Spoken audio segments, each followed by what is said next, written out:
Hey, ChatGPT. I'm here with my friend Ryan, and we just got done recording a podcast about AI. Hey to both of you. I know you and Ryan have been doing a bunch of those podcast episodes lately. How did this one go? Anything particularly fun or interesting come up in the conversation about AI? It was super fun. We actually talked about like the ethics behind using AI, specifically ChatGPT, like for sermon prep and that kind of stuff.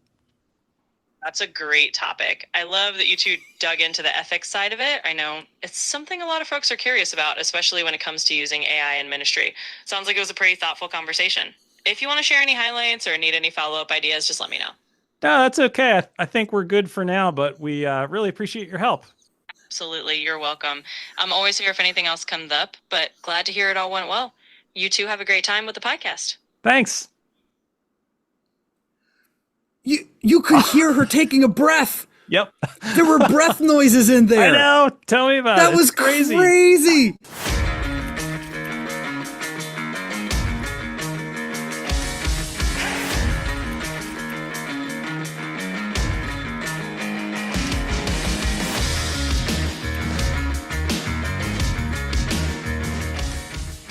Hey, everybody. Thanks so much for joining us on the BIC Life Podcast this month, where we talk about life and faith in Jesus from a Brethren in Christ perspective. My name is Ryan Stockton, and I'm joined as usual by my good friend Scott McPhee. Scott, how you doing, brother? Hey man, doing pretty good. I'm actually really excited about today's topic. All of our topics are good, but this one, I've been looking forward to it. So, Yeah, me too. So those of you listening, watching this episode here, we are excited because we're talking about AI. This topic has come up a couple of times. We've touched on it here and there on the on the podcast here, and I'm sure it'll come up again. But we found an article that just makes a really good springboard into this conversation, and it was fascinating. I thought, at least, and so we'll summarize the article here pretty soon. But we started talking about AI pretty soon after ChatGPT yeah, came out. And yeah, we're trying before we started recording here. We were trying to figure out what episode it was that we brought up AI, and we had it create a blurb about the podcast. yeah, And it was talking about stuff that I didn't even like. I didn't even feed it some of that information, and it was giving it back to me as if it had been listening to the yeah, podcast or something. yeah, And that was like 3 years ago, yeah. Well, two and a so half so years that's ago or something. something. That's something. First of all, our podcast has been around for over 3 years. The August, I Right. believe, marked 3 years, which is crazy. Yeah. So yeah, August of Yeah. 2022. But then fast forward a few months, November, the end of November 2022, ChatGPT came out. And I think it was one of the episodes just after our Women in Ministry series that we may have started the episode with just a fun thing to do with this Yeah. thing called ChatGPT. You brought it up. I'd never heard of it before. Obviously, I knew what AI was, but back then it was more of a Right. like, oh, it's kind of a cool little fun thing to Yeah. do, make your face look like a cartoon character or something. But other than that, like I didn't, how's it useful? Yeah. But Yeah. the times have Yeah. changed in the Hey, past 3 years. times. Oh my goodness. Yeah. Things have changed. Technology has Yep. just exponentially Mhm. been driven partially by the advent of AI Yep. doing a lot of that work to accelerate the growth of that kind of technology. So we're talking about an article here today, Scott, and this article, let me bring it up, was on Christianity Today. This was last week, or at the time of our recording, it was last week. I think it was August 18th is when this article came out. Miles Wernz, a contributor to Christianity Today. Title of the article is "Chatbot Cheating in Ethics Class," which got my attention right away. Hmm. It's like, cheating in an ethics class? Like, come Hmm. on. It was perfect scenario, right? So this Yeah. guy, he's an ethics professor, Christian ethics professor, and he was teaching a course. He said it was one of those, not required courses. It was an open, Yeah. according to not, people who weren't like majoring in this kind of thing, whatever. It was an elective kind of a thing you Yeah. could take. So It's anyway, supposed to be a it's bunch of supposed to be students. the easy A, Yeah, right? yeah, right. Yeah, The easy, easy yeah, three credits. Yeah, be a nice person. There you go. Hey, Christian ethics check, right? Yep. So anyway, in his syllabus, he had mentioned something about, don't use ChatGPT or AI assistants for writing your papers and stuff like that. For the midterm paper, midterm test, whatever it was, he ran it through the AI detection software that they have for the school and discovered that 7 people had used it for at least 50% of their papers, Yeah. some even more. And there were more who used ChatGPT or AI, assistants for other parts of their papers. So he ended up being like, "Hey guys, I told you Yeah. not to do this," and he switched for his final exam. He switched to an oral exam. Where he gave them 10 topics to study. They studied them, and then he would pick one at random for them to sit and talk about because he wanted them to actually sit and learn the material. Yeah. One of the things I thought I thought that was fantastic. Look, yeah, that was such a good idea. And we'll talk about why, but I just feel like having them do an oral exam, it forced them to, like you said, not only learn the topic, but like they couldn't take that shortcut anymore, like that. Um, yeah. just such a Well, good and idea. Yeah. yeah, and the professor, I don't know exactly how it all worked out, but he could sit and ask follow-up questions, or he could poke and prod here Yeah. and there, and they would have to think on their feet, actually think, if you can Yeah. imagine such a Uh-huh. thing. Hold on a So second. Let yeah, me let me ask ChatGPT. yeah, right. Yeah. Yeah, you can't do that when you're sitting face to face with somebody. And Yeah. anyway, that's a whole other part of our conversation. But yeah, and what was interesting, what I thought was fascinating, was that the students, for many of the students, they didn't see what the problem was. They Mm. acknowledged that, okay, fine, it was in the syllabus. As something we shouldn't do. I can see why I messed up by doing that. I broke the rules of the syllabus. But why is it even in the syllabus? Like this, according to his students, like this is just the way research is done these Yeah. days. This is just the way you do work, is with these Mm. kinds of LLM, large language model systems helping you out. Yeah. So I thought that was a fascinating mindset shift for a Yeah. lot of folks who are going through school right now. My son has used ChatGPT for things, not like to do his homework, but Hmm. for brainstorming and things like that. That And so that yeah, I whole mean, it's just that mindset shift that you're talking about, it's mm, interesting how quick that happened. You literally could have been a freshman in college, going into college thinking, I don't need that. yeah, Coming into your senior year, then 3 years later, like, I can't write a paper without it. yeah, yeah. That's so It's crazy. it's crazy how fast that happened. Yeah. Yeah. So anyway, that was the article. I do encourage y'all to go check it out. One of the things that he did in this article was not just tell the story of what happened in his class, but he looked at the ancient Greek philosophy. Let me go back to the article here. Uh, Um, Prudence, talking temperance, fortitude, Yeah, the four chief justice. virtues, Hmm. the four chief virtues of in ancient Greek philosophy, and then he also says in much of Christian tradition of prudence, temperance, fortitude, and justice. And then he goes through the article and talks about how AI can't really help develop those virtues, and sometimes would act counter to those virtues.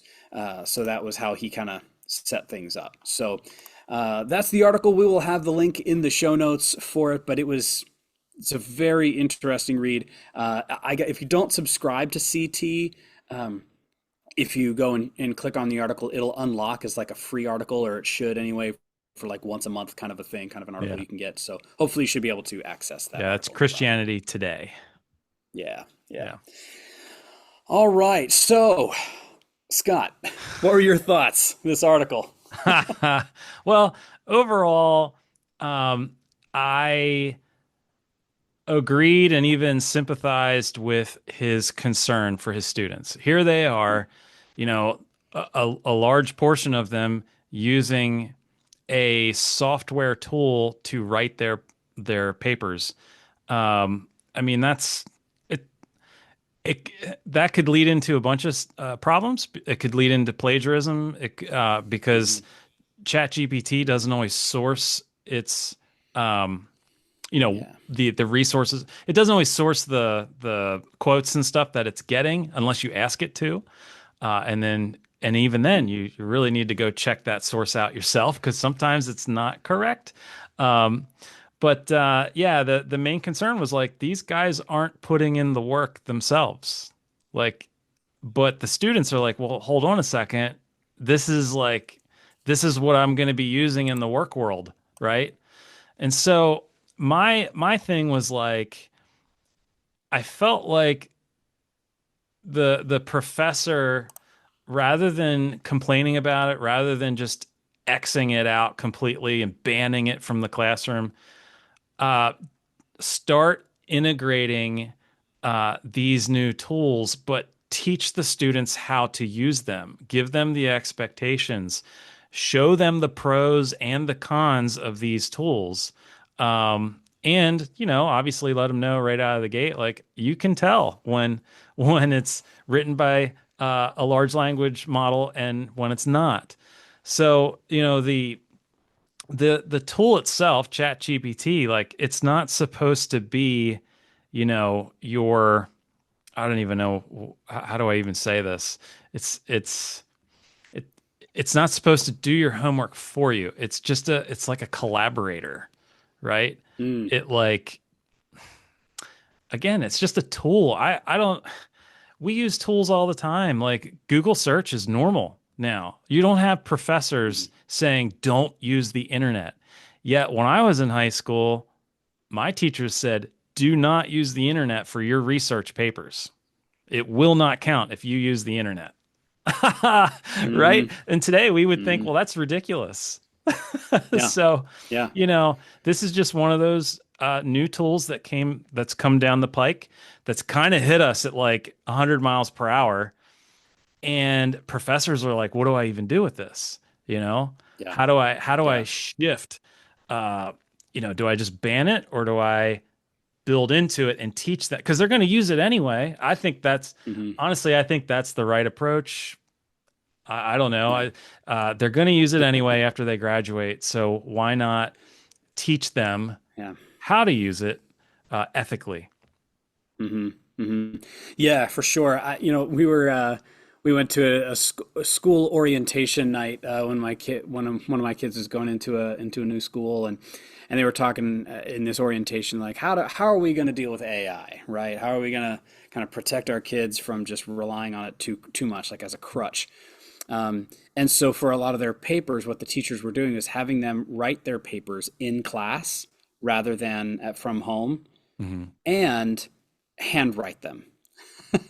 So Oh, they write wow. their paper. Yeah, they handwrite their papers in class. They show it to their teachers. The teachers approve it, and then they can type it up. But they have and hand it in that way. But they have to do the thinking on their own Yeah. Yeah. and stuff. So I thought that was like, oh, dude, rock on. There you go. Got Yeah. some things in place. But yeah, I mean, you can't. It's like trying to protect your kids from every bad thing in the world or something like that, and then they actually get out into the world and they don't know how to deal with things. They don't know how to deal with differences of opinions. They don't know how Yeah. to deal with people who think differently. They don't even know how to deal with other Christians who think differently than they Right. do about other Right. things. And so it doesn't really do people a service to completely remove them from this kind of technology or things like that, but rather, to your point, like you were saying, how to engage with it wisely, Yeah. and use these tools well and If constructively. if you read the article, you'll see how this professor was talking about, just the ethics that ChatGPT puts forth. And one of the major things that I just disagreed with was ChatGPT doesn't have virtue to put forth. It's not virtuous at all. It's almost agnostic in that the Hmm. way large language models actually work is they mirror whatever you're putting into it. So, if you aren't putting in, you know, prudence and judgment and all these things that he was talking about, like if the user themselves are lazy, that's what it's going to put out. You know what I mean? Hmm. It's Hmm. But if you actually come to it from the perspective of like, here's a tool that could help sharpen me and um Mhm. you know what I mean? It'll actually like build into you. So like one of our earlier episodes when we first brought this up, we were joking about how, man, would pastors actually use this to write a sermon? And Yeah, you know, I think the unfortunate answer is yes. Um, I'm sure it is. Yeah. but when I say that, I mean like, hey, ChatGPT, can you write a sermon for me from First Samuel chapter 1 from start to finish, something that's preach worthy, it's ready. I don't have to do anything. Just go ahead and write it. And then Hmm. it'll do it. That's ethically wrong. That's Right. lazy. You're not putting in the work for that. But that's not what ChatGPT is meant for. That's not how it's supposed to be Right. used. Right. But when you prioritize efficiency, then that is kind of what it's for. Yeah. So like what it's for kind of depends on what your goal is. So like if your goal is efficiency, it will, like if you're, yeah, man, I'm slammed. I gotta write a sermon. You know what? I'm just gonna bang it out. Chat GPT, go for it. You've got a sermon ready in 20 minutes. And it's just like, yes, efficiency is it's good to be a little more efficient with our time. It can help us with time management and things like that. I get that. But when you prioritize efficiency um, over like relationships. So here's what I mean. Um, the process of writing a sermon is not just writing something to present it. It's not just writing a paper for a presentation. It's wrestling with truth. It's engaged back and forth with God. It's applying it in your local context as you Yeah. think about the people that you live with and interact with. It's all of these things, and that can only happen through engagement, through time, through chewing on things like, and that's the way it is with any relationship, right? Like we don't evaluate any of our relationships based on our efficiency in them, right? My relationship with my wife, with Andrea, I don't I don't rate how good my relationship is with her by how efficient it is. I don't Yeah. even know what that would mean. How do you rate efficiency in relationships? But that's kind of what sermon writing really is. We're not just trying to produce content and get efficient so that we can then produce more content. The Hmm. idea is to wrestle with the scriptures, which means wrestling with God. That's a Yeah. relational thing that we do, and you can't shortcut relationships. Yeah. You can't cut You out the just can't do it. spirit. You know, uh, don't rely Yeah. on Chat GPT and instead of prayer. You know, those Yeah. yeah, that's foundational to sermon writing, that kind of stuff.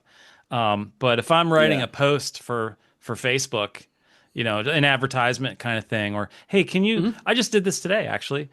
I Yeah. asked ChatGPT to summarize an entire sermon that I did. I gave it my entire manuscript, and I said, "Can you summarize this whole thing in 2 sentences? Give me like 4 or 5 options, and Yeah. I just want to see what it comes up with."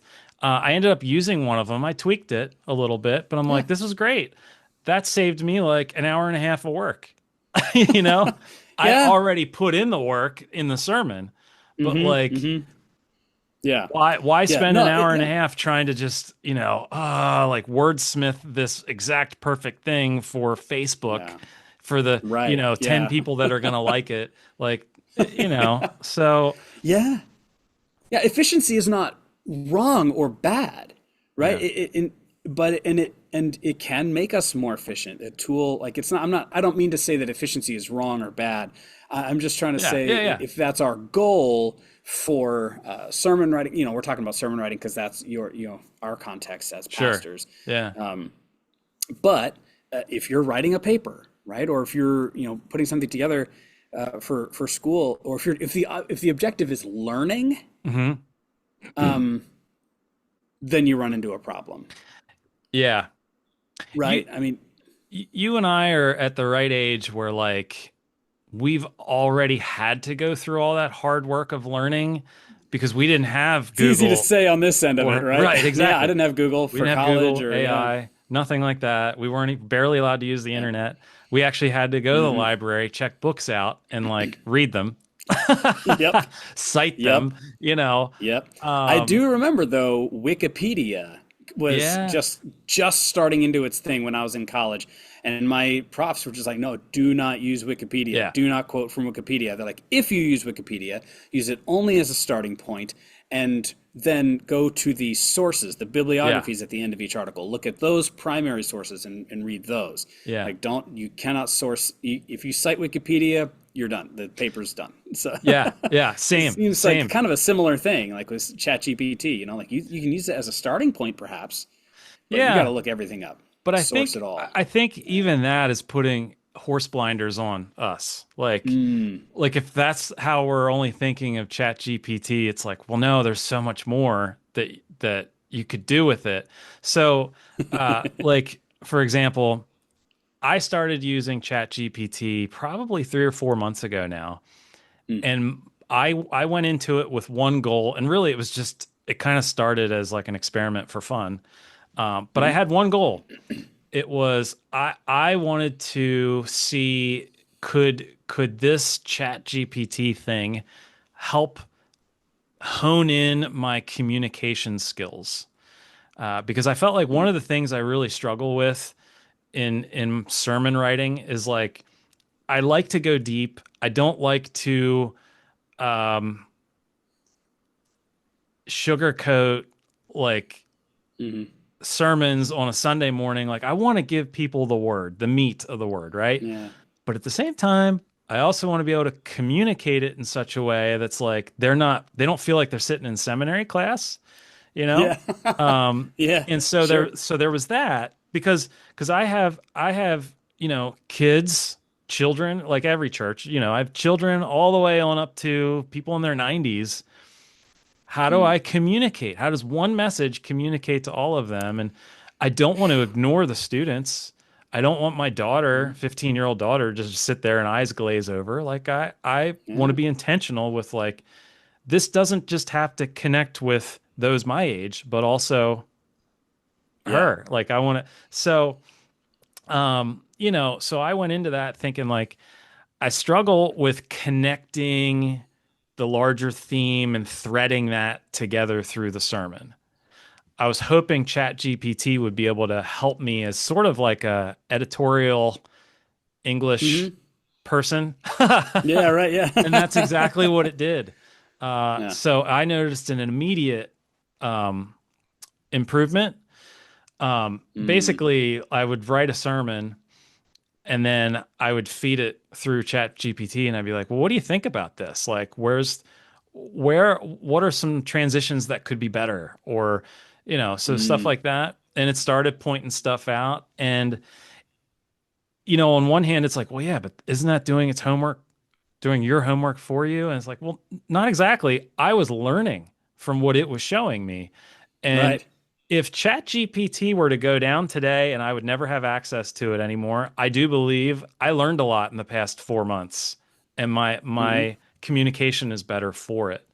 Yeah. So again, I'm not using it as a crutch. And I'm putting myself on the spotlight here. I know other Yeah. pastors use this as well, but I'm not Hmm. using it as a crutch. I'm using it as a tool um, to help me where I felt like I needed help.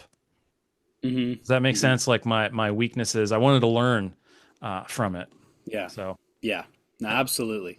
Absolutely. Well, and that's the thing. That's using the tool um, in a way that can sharpen you yeah, instead of make you dull. yeah, yeah, Which it can do as well. I was thinking about some of the dangers of AI, and sure, I'm not an alarmist. I use AI, for certain things. Like, so I have a Substack account. I write on Substack almost weekly, mostly weekly, um, and so I will find something that I've been thinking about, or somebody said to me, or an article that I saw, or whatever, and I'll write an article. And then after I write the article, I'll take it to ChatGPT and say, "Hey, tighten this up for form and flow. Just make it Yeah. flow a little smoother. Because I don't, it's a side thing. I really enjoy it. I really enjoy writing and having a place to put some of my thoughts.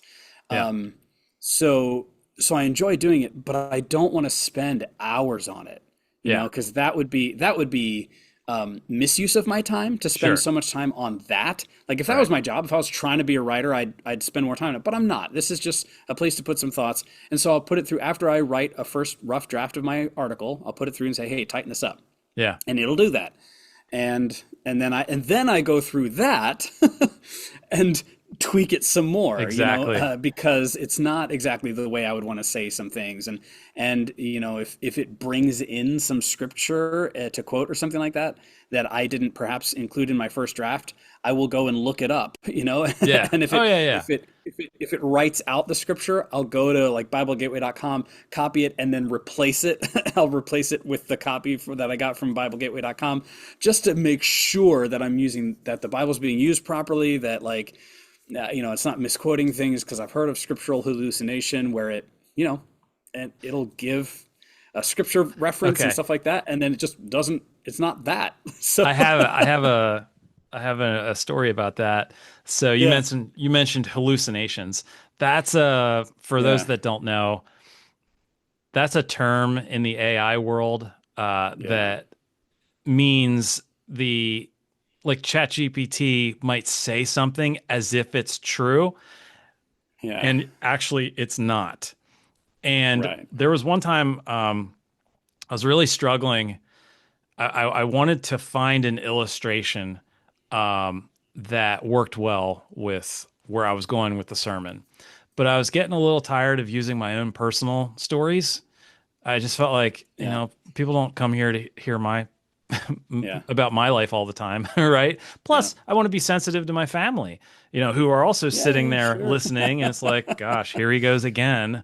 Wonder what he's Yeah, gonna yeah, say. Anyway, I'm not the most wide read reader, and sometimes I need help like figuring out like what would be a good illustration that would hit, with the mm, people that I'm preaching to. And so it gave me one of the options it gave me was it said there, well, you remember that one time with Morgan, and you were sitting over here and you were talking about such and such and whatever, and it just went on this long rant, and I'm like,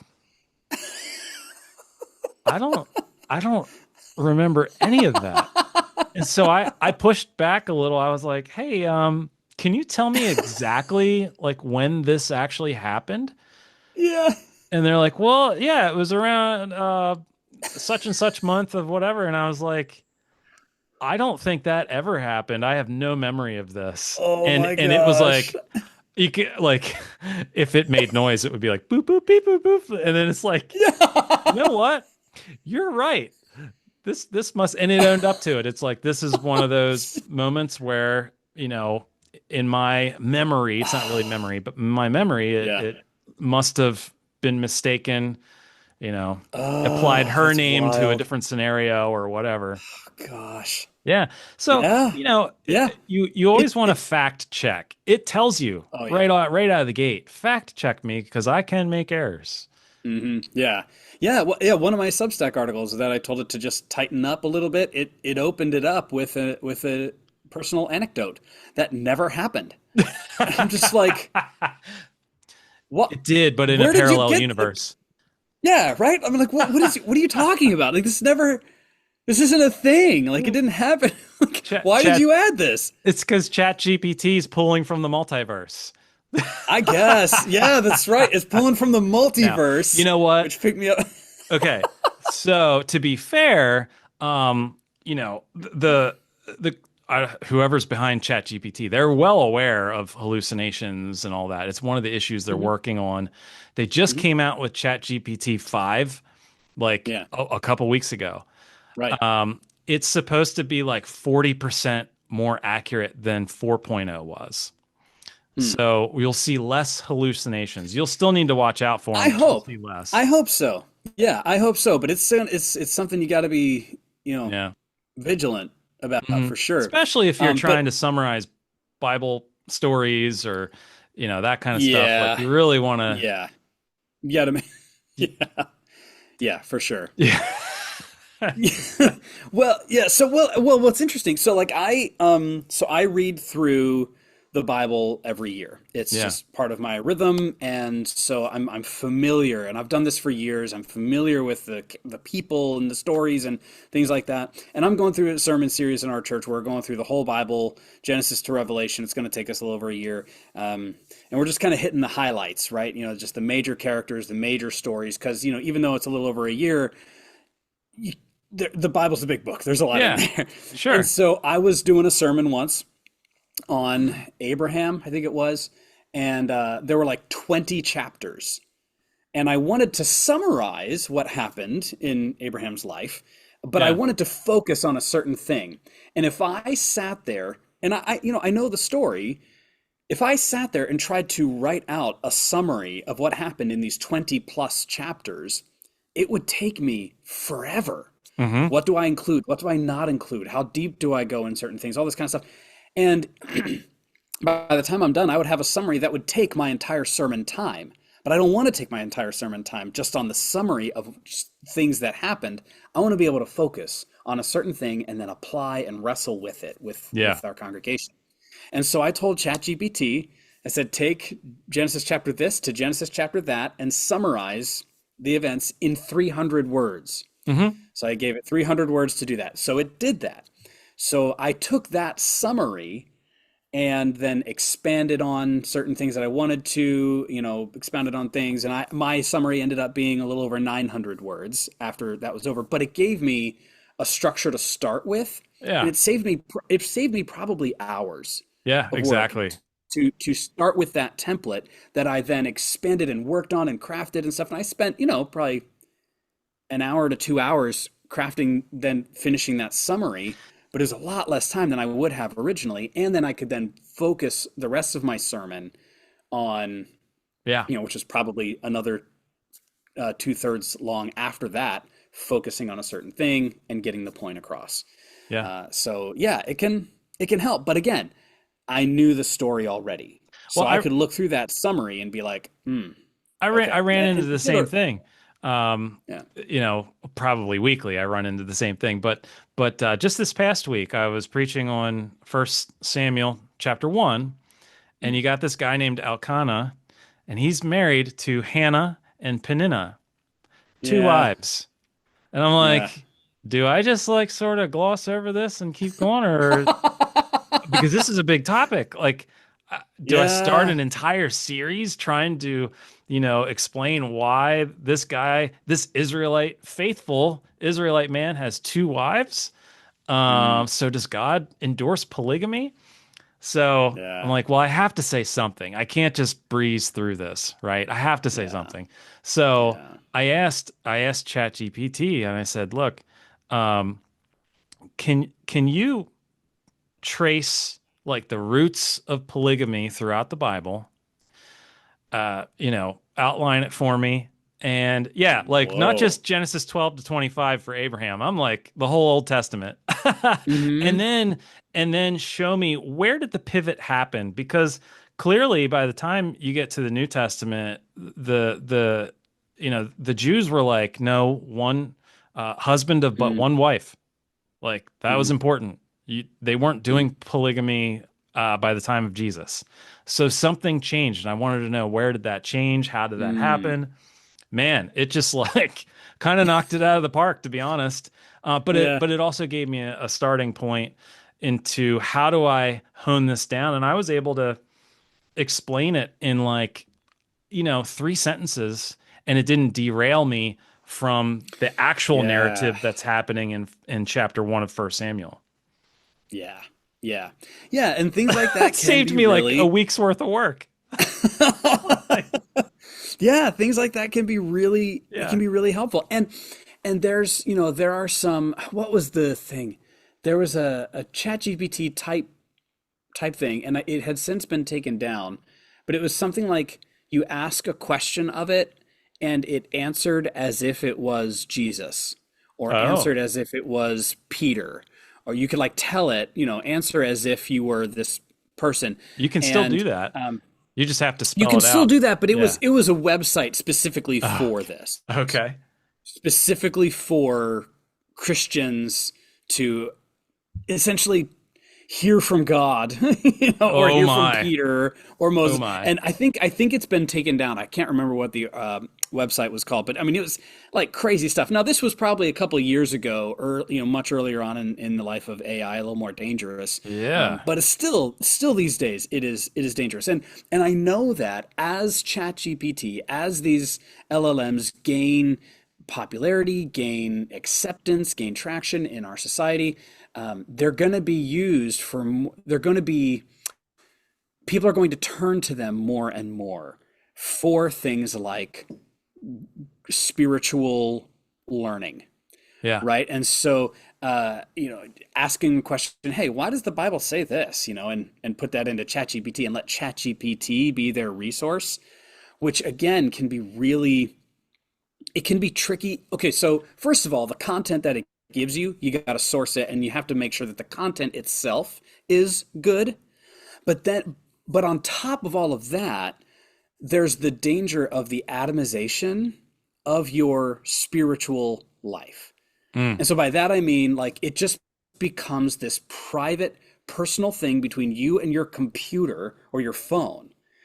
Mm. And we're tempted to leave real relationships and community behind. Like, Mm. if you had questions, you're not even going to your pastor anymore. You're not in community doing study and wrestling with things. You're not using tools to learn about stuff. And so it really, it can make you more insular, and take away from the whole community aspect of one's spiritual life, which in Christianity we believe is a huge part Mm-hmm. of your faith, especially in the Brethren in Christ. Mm-hmm. Being a part of the community of faith is a huge part of spiritual discernment, of applying the Christian life, of Mm-hmm. actually living it out, happens in the one another's, in the, with each other and different things like that. So that is one of the dangers that I see, is not just the content that it gives you, but what are you using it for, and how is that forming you, Yeah. you know? And I would add, um, how are you using it? Because most of us, including myself, intuitively go to something like ChatGPT and just ask it a question. But that's actually Mm, not how you're supposed to use it. So like, mm. what does the Bible say about polygamy? Well, no, you're actually supposed to give it very specific prompts, Parameters and prompts, and because yep. otherwise it might just throw whatever at you, you know. Yeah. Um, but yeah, I Pull hear from what you're anything. saying. Like, I guess there could be people out there that like that's where they're getting their spiritual answers, and but I would say like that's a layered problem. Obviously, it's a huge spiritual problem, but it's also like a practical problem in that like that's just not how you use Yeah. LLMs, large language May not models. be how you're supposed to use it, but So that is right, popularly how it is being used. yeah, Like, for sure. I've seen, headlines about people proposing to their AI boyfriends and girlfriends, That's and yes, yep. it's crazy. And there was a really sad story of this girl who, teenage girl who committed suicide, and no one had any idea that she was struggling with stuff. She had not gone to see her school counselor, and her parents had no idea. And after she had died, they were like looking for clues, like, where did this come from and stuff. And one of her friends said, you know what? We should check her ChatGPT history. And so they did. They went in, and she had been confiding in ChatGPT forever. And ChatGPT, if she had been talking to a counselor or a therapist, they're mandatory reporters, right? Like, they can, if there are danger signs, they can deal with those. They can talk to professionals who can help, and all this kind of thing. But that never happened with ChatGPT. They have no such constraints. They have no, obligations or anything. The Yeah, AI has none of yeah, that. yeah. And so, this kind of popular, just access ChatGPT. It'll tell you exactly what you need. It's like, not not really. Hmm. Not really. I mean, it's a glorified Google search, in that it compiles information, brings it in, and it communicates it to you in a way that is clear and understandable. You can even have it tell it to you as if, in a pirate voice if you want. Like, Yep. you can do anything. But that's really all it is a glorified Google search in some respects, depending on how you use it. But when it comes to the popular use of just sitting there asking a question, it's just pulling the resources. You have to watch the content and what you're using it for. It's a digital personal assistant. Yeah. Basically, Mm-hmm. because it does way more than just Google search stuff. Yeah. But yeah. I have a pastor friend who he shall remain nameless. But he's a great pastor, great preacher, great leader. Are you talking about me? He's not so gifted. I know. No. He's not so gifted in like the executive functioning, in leading a staff meeting, and he's a solo pastor in his church, doesn't have staff, to help with other things. And so he has a subscription to ChatGPT. I think it's ChatGPT, and he calls it his executive pastor. Yeah, because it helps him organize his meetings and agendas. It helps him with his time management stuff. It helps him with meetings. I mean, or like whenever, scheduling things, just a lot of stuff that he's not very good at. It's not giving him his sermons or anything like that, but he's taking what he's not good at and it's helping him do that. I just thought it was really funny. He called it his executive pastor, someone to help with that executive functioning, which, for a solo pastor who's just trying to wear every single hat in the church. I can see how that would be helpful. Yeah. For sure. It just does so many different things. And every once in a while, I'm just shocked at how good it actually is. Because like for instance, I'll have Logos Bible software up as well when I'm writing sermons. I see the Greek and the Hebrew down there, and I can, I do what I normally do in my sermon prep. There was one instance where I was preaching out of Matthew chapter 7, and everybody listening to this probably knows this passage. It's the one. Oh, so now I put myself on the spot. What was it? It was the one where it was like the plank is in your own eye. Oh, right? Yeah. Before you deal with the speck in your brother's eye, take the plank out of your own eye. Right. There's a in the NIV, it words it in such a way that it makes it feel like, well, once I've actually removed the plank out of my own eye, now I can go. Now I should go and remove the speck out of my brother's eye. But that should part is actually not in the Greek structure of the sentence. I don't know how else to say this without getting more technical than I'm comfortable with. And so the Bible Project, they do a fantastic job at translating that. Well, they always do a fantastic job at translating, but that in particular, they worded it in such a way that it was like, no, you're not obligated to go remove the speck out of your brother's eye. But if you feel like that's what God's calling you to do now that the plank is removed out of your own eye, well, then now you're equipped to go do it. They worded it in such a much better way.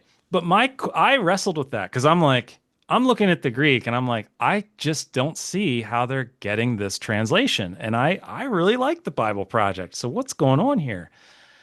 And so finally I'm like, you know what? Let's see if ChatGPT can flex its Greek muscles. Yeah. Because it knows like 80 some languages. And Greek and biblical Greek and Hebrew are among those.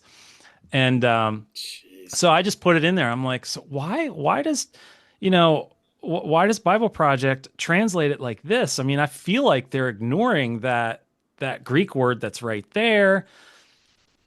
It was fantastic. The way I was shocked at how good it did with my question.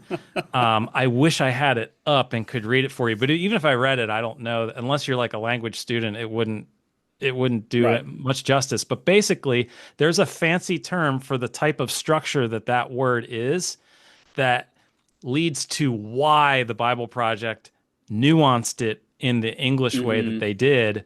It also sheds light on why a lot of our English translations like NIV and stuff, in that moment don't really do it justice. It makes you feel like, hey, look, Ryan, I just removed this plank out of my own eye. All right, so let me tell you, Yeah. you got some problems, dude. Yeah, right. Yeah. So like it kind of leads you to believe like, oh, I need to go deal with Ryan's problem. I'm obligated to do that now, but actually, no. There's a nuance there, and Yeah. ChatGPT, I was just shocked at how well Yeah. it explained. It was like having a Greek professor right there with me. And yes, I did fact check it. Like it Yeah. was, Yeah. and in that instance, it was awesome. Yeah. So, Yeah. Well, okay, so this brings up one of my questions that I yeah, was thinking through as I think about AI and stuff like that. As I think through the article, one of the things this guy was talking about is, his students were kind of short circuiting their own learning, the struggle of discovery. They were not growing yeah, by using AI. Thinking about the Bible Project, which I love those guys. They do great videos. They take difficult concepts and boil them down visually and linguistically in such understandable ways and relatable ways. They're fantastic. hmm Thinking about the Bible Project, thinking about you and thinking yeah, about me, what we do on Sundays, yeah, is that a whole lot different than what people are going for AI? Like, meaning people are relying on us to do the work, the pastors to do the work. We do all this research. We bring all the information together, and then we try to find a way to make it understandable, relatable, applicable. And then we share that on a Sunday where everyone is just sitting passively learning. They're not doing the work themselves. I had somebody come up to me and say the only time he reads his Bible is when we do it on Sunday morning, and so part of me wonders, like, are we part of the problem? Like, well, I mean, we there are, are obvious differences, right? There are obvious yeah, differences where, like, in theory, when you're getting it from your pastor, it is a vetted person yeah, who's educated in these areas, who can fact check their research that they're doing, whether it's research done via AI or in their commentaries, and the direct sources there. So there are differences, but in a way, it's also kind of this passive learning thing where it's like, well, okay, so we're getting really hard on AI here. We're being, AI short circuits your growth and blah blah blah. Are we doing the same thing yeah. with like a It's like I hmm. I hate to use this example, but it's the only thing that's coming to my mind. yeah. Um, if you have a serious medical issue, you go to a doctor. Um, so then you listen to what the doctor has to say, and you're faced with a choice. Do I just believe every word that's coming out of their mouth, or do I go get a second opinion? Mhm. It's kind of the same thing on a Sunday morning. Like, do people come to church believing every single thing that comes out of the pastor's mouth? Which, by the way, pastors make mistakes too. Um, Yeah. Yeah. you know, I mean, I have yet to make one, but I well, understand that it's possible. obviously, in theory, In but theory, pastors make mistakes. but like, if I think the problem comes in if the pastor is not encouraging their people to go check stuff out for themselves, hmm that's a problem. And actually, Yeah. I'm going to whisper in the mic. It starts getting a little culty, a little cultish. Like you're setting Yeah. yourself up as like, I'm the authority. You listen to me. Yeah. That's Yeah. dangerous. We don't do that in the hmm brethren in Christ. At least I hope we don't. No, we're That'd under. be great. Well, you and I, you just said we've been vetted, and we were vetted by a team Right. of Yeah. people over us, and hmm and Yep. but I would say let that vetting continue in the congregation, like hmm because how else does spiritual growth happen if they're just a bunch of yes people, like you know what I mean? Right. Right. But, it also, like, I talk to, I have a bunch of people in our church who are like brand new, right, to Christianity and don't know what they're doing. And so they do kind of take everything I say as like, oh, well, this is what Christianity is. And in some respects, I would like, I don't purposely go out and try to say anything wrong. So if, Yeah, I right. would Yeah. like to think that yes, that what I'm saying is Christianity. But I also know that some of what I say is the, I'll say the brand of Christianity, the stream of Christianity that I have come to believe most faithfully represents Scripture. Um, but I also know that there are faithful Christians who would disagree about certain things. For instance, like the peace position that the Brethren in Christ hold to. I preach that. I hold to that because I believe that's what I see in Scripture. But I also know that some denominations and faithful believers who take the Bible very seriously disagree. Women in ministry leadership, another topic of that kind. So there are people who would just be like, yeah, this is what you're what Ryan says on Sunday is the proper way to think about Christianity. And to a degree, I think it is. I wouldn't believe these things if I didn't think it was the right way to believe about Christianity. But I also personally know that it's not the only way to think about certain topics. And so, but they, being new believers, don't have the resources or wherewithal or know-how to fact check me. Hmm. Do you know what I mean? So, and Yeah. and their fact checking could be YouTube. ChatGPT later on or something. I don't know. Yeah. Right. So yeah, it's tricky. It's Yeah. tricky. But then so then you get to, and this was a problem before AI.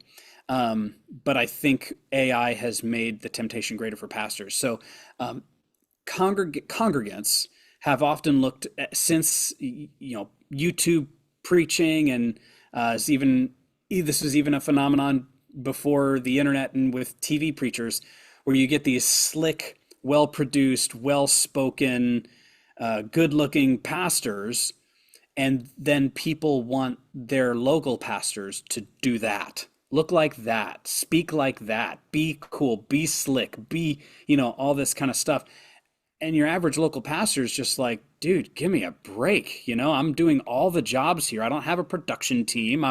In some cases, I'm working a full-time job doing other things, all this stuff. I'm just trying to be faithful to God, to his word, and to the people that he's placed in my care at this moment. And for some people, that's not good enough. And so they just stick with the YouTube teachers and stuff. Um, with the advent of AI, some of that temptation has now switched and fallen on pastors to be able to say, oh, now I can be the slick one. I Mm. can be the one who has really great presentation in my teaching. I can be eloquent. I can have little quippy jokes. Like I can be that YouTube pastor now because ChatGPT can make me funny or can make me relatable or whatever it is. You know what I mean? Like, I guess you can't do anything about, your wardrobe or something. ChatGPT can't make you cool, I guess. You could At take a least picture of yourself and be hasn't like, worked for "Hey, me yet. Yeah, right. does this match?" Yeah, just For look at the the picture up there. for the single, the pastor that's single and doesn't have someone to bounce that off of. Maybe you ought to Hey, double check to there see you if your go. outfit matches. Yep. There have been times Andrew has just been like, nope, Ryan, you can't wear that. You can't wear Exactly. that today. Oh, You yeah, got yeah. My wife would oh, be like, "You're wearing that today?" that's a choice.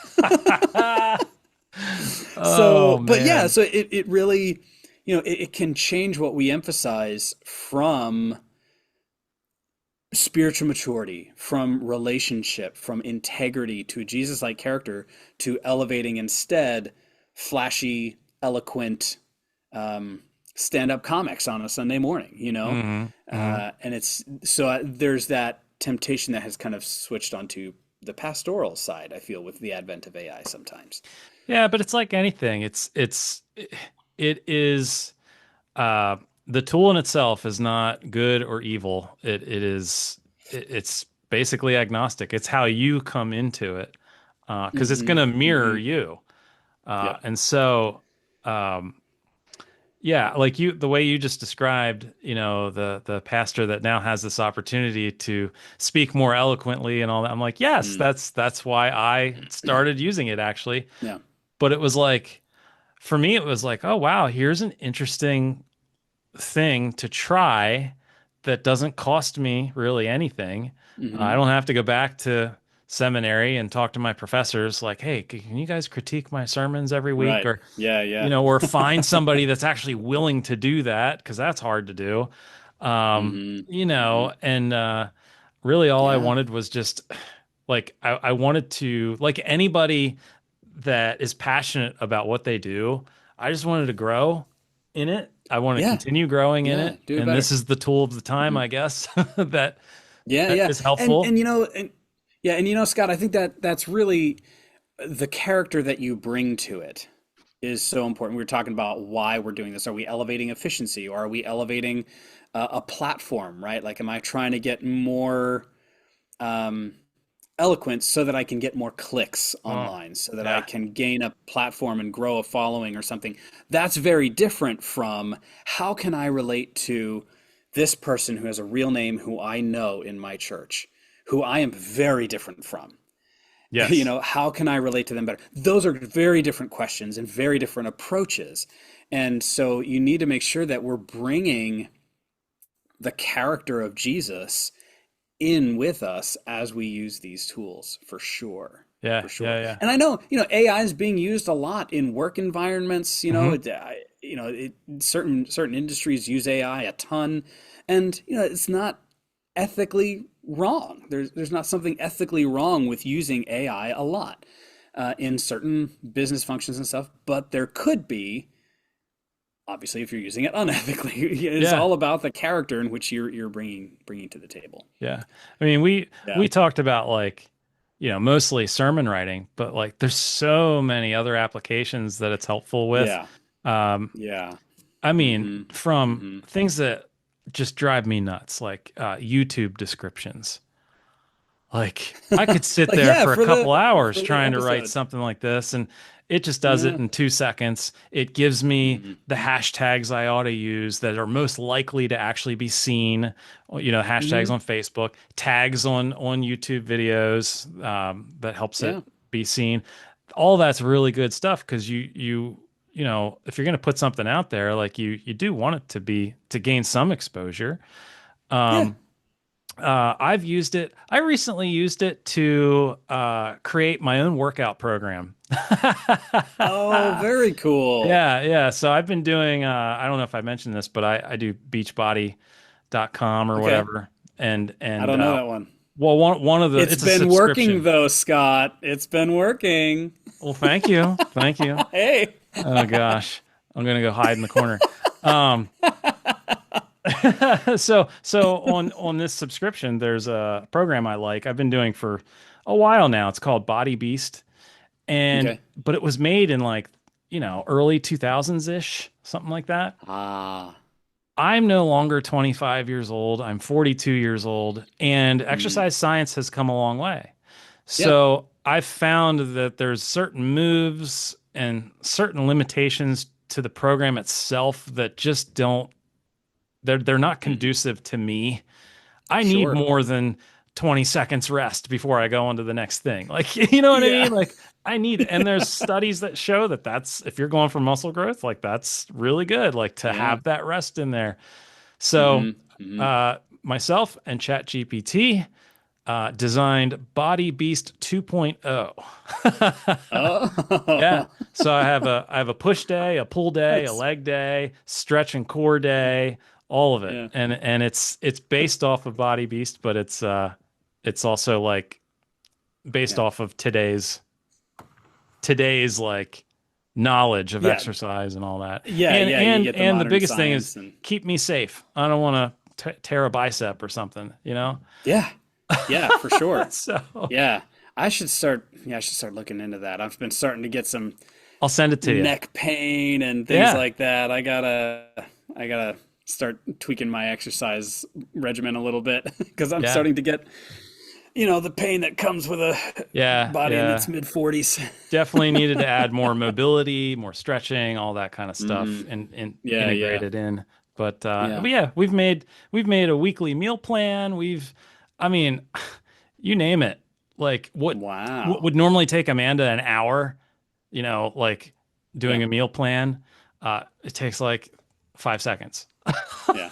So with a Nice. shopping list. Yeah. Oh man. Yeah. That's nice. Yeah, Yeah. the shopping list that Anyway, there's matters. just Well, yeah, ChatGPT outlined there's a big project that we want to do at our house, painting our cabinets, our kitchen cabinets. And it's a big job. It's really big. And Andrea ran it through ChatGPT and he gave us a breakdown of all the steps. Here's how you can break it out in the course of a week. How you can bang this project out. yeah. And I was like, oh, okay, that all of a sudden looks a little doable. It's still a big project, but I can see how it can get done without us completely stalling out. Yeah. And so we're going to probably try that. Hopefully sometime in October we can follow Yeah. that plan and bang it out in a week, but And it's not, but yeah, stuff like that is great. it's It can super help us. good. Yeah. Super good with organizing. And now, like, if you want to, I believe it has the capability of syncing your Google Calendar. So, like, if you want to put a workout program or your project, you want to fit that in Mhm. your real life calendar, it'll recommend, like, here are some time blocks in your week that would actually work. Oh, wow. Yeah. Yeah. Okay. Yeah, Jeez, it's that's just wild. That's it's cool wild. cool stuff. It's definitely come a long way since the last time we talked about it.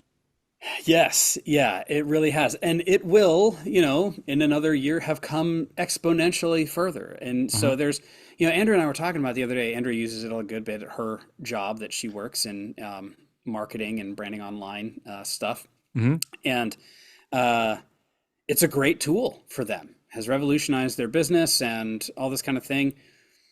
And there are things that I, again, think are really cool about it and have helped me. And again, efficiency, not a bad thing in itself, has made me more efficient, has helped certain things.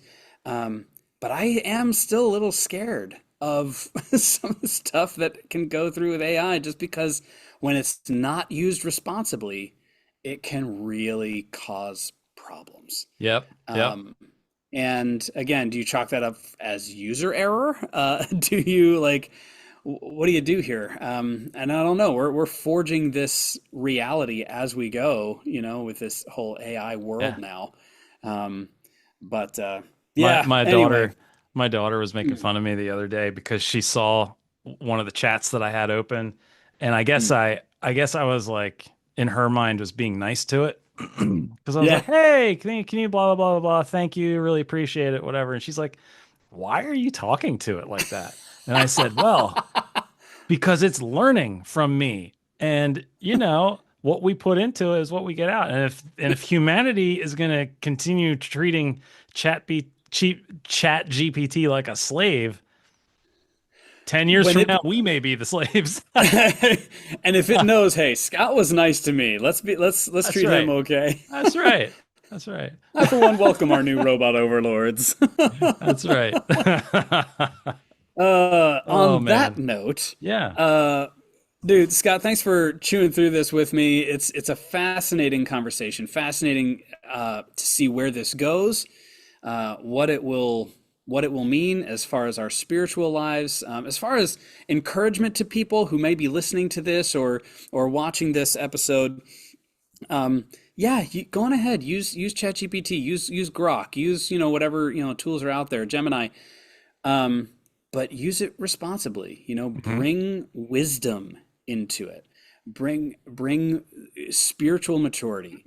And Uh, I would even say, like, spend 7 minutes and watch a how to use ChatGPT or how to use Grok video online on yeah. YouTube, because it's worth it. It really is. It's hmm And the differences between them, how they work, because once you Yeah. understand a bit more how they work, that's when you can really Yeah. come at it responsibly. Yeah. Yeah. That's a good. Yeah. Great point. Great point. Yeah, At the end of the day, though, read your Bibles. that's There's right. no substitute. There's no substitute for reading and knowing the Bible. Don't let someone else or something else know the Bible for you. You've got to know the Bible because ultimately this is not about growing in knowledge. ChatGPT can give us knowledge and information and facts all day, so super fast, more efficiently than anything else. But it can't give us wisdom necessarily. So Right. that comes through the relationship with God. So know your Bibles, read your Bibles, spend time with God, growing in that relationship, because then you can take that maturity, that spiritual life in with you as you engage with AI. And that will make all the difference. Yeah. All the difference. Yeah. Cool. And I'd love to hear what people think, Yeah, Email for us. sure. Yeah, hit us Love up, to hear email us, get us on the socials. Love to hear your thoughts on AI. How are you using it? What pitfalls have you encountered? What successes have you had? What are some tips and tricks you have for using this well and responsibly? We'd love to be able to share that with everybody to help us forge a better path forward. I have so much more we could say on this topic, but we'll be back and we'll bring it up again.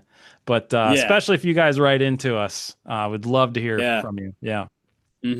Yeah.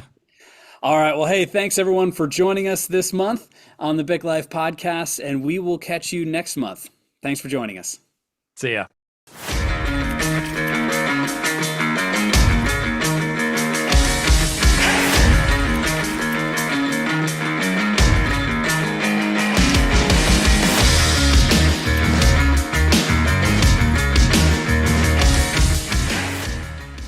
Hey, thanks for listening to the BIC Life Podcast. If you have any thoughts or questions about today's topic, or maybe you have a topic idea of your own for a future episode, feel free to email us at biclifepodcast@gmail.com. We'd love to hear from you. Also, if you would like more information about our podcast, you can head over to our website. It's biclifepodcast.com. That has all of our past episodes. It has the About Us page. You can learn a little bit about the hosts, and it has a link to support us through our Patreon. We are grateful for your generosity, and we look forward to creating more conversational content that deals with following Jesus from a BIC perspective. Thanks again for listening, and we'll catch you next time on the BIC Life Podcast. Have you ever tried to have a conversation with it out loud? No.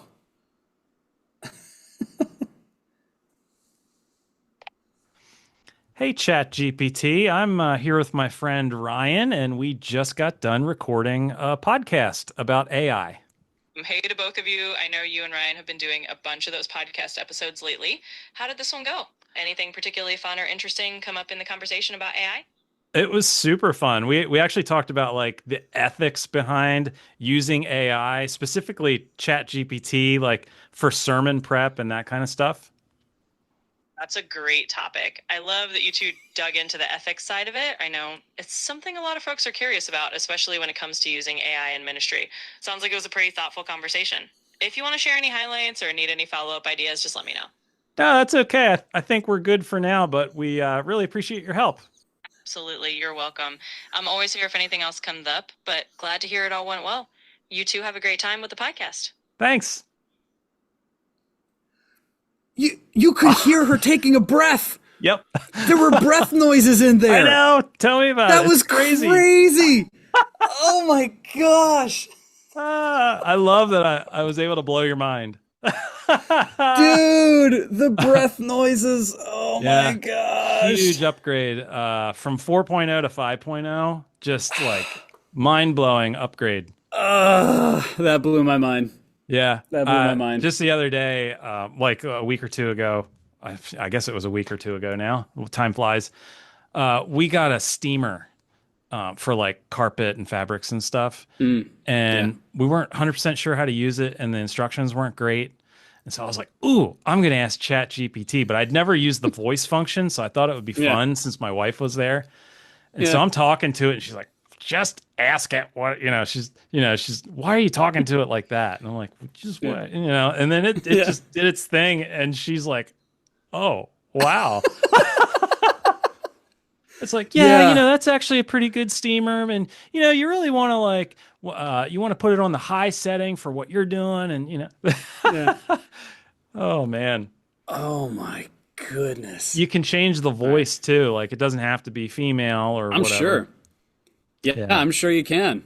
You can make it whatever you want, I bet. But oh my goodness.